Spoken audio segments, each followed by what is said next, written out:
We're all sharing our interesting dating stories. Everybody has one. You heard some of ours. Cheryl White and Ira Summer are joining us this morning here on the 9. They're the hosts of a local podcast. It's called Date Talk, and it explores the world of finding that special someone.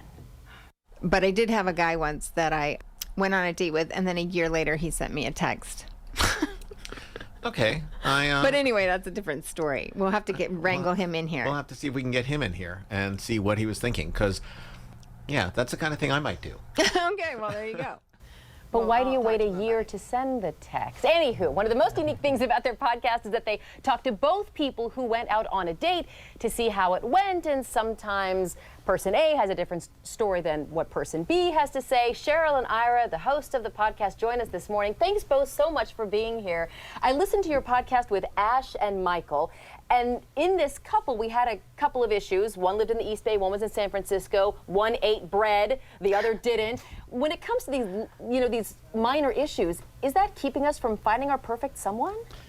You never know what really bothers you or what really attracts you. You don't actually, normally, I know when I got back to dating, I was married for 22 years. And when I got back to dating, I thought I had some idea of what I was looking for. Right. And it turns out that the things that really bother me, I had no idea. Right. And mostly the things that I do that bother everybody else, Yes. Nobody told me. Oh, I see. You didn't know you were so annoying until you went on a first date. Yeah, and to expand on what you said, is there a formula that people come with you, and do you have to break people out of this formula? One of the great things about your podcast is that you get to kind of talk them through because you're dating yourself. Right, well, the majority of our podcasts are either a date that I've been on that didn't go well or a date that Ira's been on that didn't go well. So we do a lot of talking about our own dating faults and inability to find the right person. And occasionally we have another couple on as well. We're trying to move towards having more other people, so Ira and I aren't dating quite so frequently. Is it surprising? Is it surprising that some people come away from a day with completely different aspects? Like a guy could come away high-fiving his friends, are like, she's gonna marry me. Yeah, she loves me. And the girl's she's like, walking no away way, like, never loser. again. Never gonna see Definitely. him again. Oh, that Why does that happen? happens all the time. Why? Well, part of it is perception. Part of it is that if you're really on your best behavior and you're not letting the other person know what's happening. Right. You're not letting them know the thoughts that are inside your head. Right. But sometimes it's just that you don't say everything. You don't see everything. The things that are in your head that you hadn't actually verbalized, the other person doesn't know.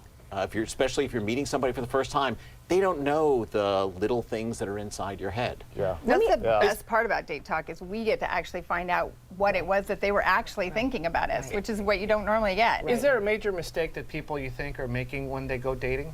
There are a lot of major mistakes that I'm making. I think that everybody makes their own, particular mistakes. There's a lot of, miscommunication is huge. Huge. I'm Like, surprised not being people still clear. date, and because of this whole Tinder and the social Right, the media. internet has really affected. I feel like part of me is like, I missed out on this whole new dating thing. I'm It wasn't so- like the days when I was dating. And I'm so thankful right? that I don't have to do it now.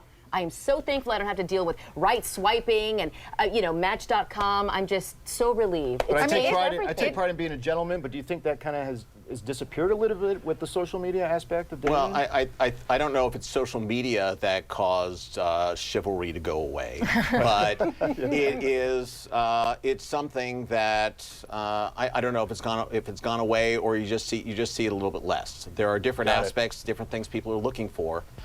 And if you're the kind, some people are still looking for a night to sweep them off their feet. Right. And some guys don't realize that they're supposed to be a night sweeping. They're trying to not be that. What do you say to that person, man or woman, who is thinking, I'm not really feeling it with this other person. Should I go on that second date when they are so willing? Well, from my perspective, I don't think that I'm good enough at reading people to be able to figure out completely on one date. So you would go on that second date, even if you're probably sure this person isn't for you. There are some times when I can tell right away it's a no. Right. There are a lot of times when the person dating me can tell right away I'm a no. Probably. But it's very hard to tell you're a yes, and getting a second chance to do that gives you a better perspective. Not everybody's good at first dates. I gotta ask you this question because it's bothered me for decades. Who is she? Remember in the movie Swingers, Mikey and he has this internal debate about when to call the girl. Right. So he gets the digits, he gets the numbers. Right. Is it that night? Is it the next day? Is it 2 days? Is there an actual? That's so interesting because You the know? podcast that you listened to, that was one of the disputes between Right. the two. He texted her immediately That and said, night, I had a yeah. good time, which seems nice and polite to me, but for her, she was like, what? Why did he text me it's right a away? That's little- weird. Spend 3 hours. It's a like, little over eager. Yeah, what's your timeline? Like It- 24 hours? It's been 100 million years, but I would say at least wait till the next day. I don't know. I mean, I think it's polite. I mean, not Right to enter into after. a huge text, you know, See, that would give me a little but to bit say of- that was fun, thank you, or whatever seems it comes off as a everybody's little. different. Maybe not at 2 in the morning. right. Yeah. Definitely not a what's up at 10. at Yeah, night, we know what but- that means, right? All We could right. talk about this forever. So much. Yes, we could. Ira, We this have is posted great. a link to the Date Talk podcast on our website, KTVU.com. You can find it in the web link section under KTVU Extra on the homepage. I will say that you have a lot of material to work with. Yes, Yes. we do. And we will be on regular FM radio by next month. Good. Right now you can find us at Ninth Floor Radio, though. Ninth Floor Radio. And you're right out of Laney College, Yes. right Right. up the street Yeah. here in Oakland. Awesome. right. Thanks, you guys. Thanks for Good coming in. Good luck to you both. Thank Mike, I you. want to talk to you during the break, please. You're up married, on- dude. Coming up on Mornings on 2 2 to the 9.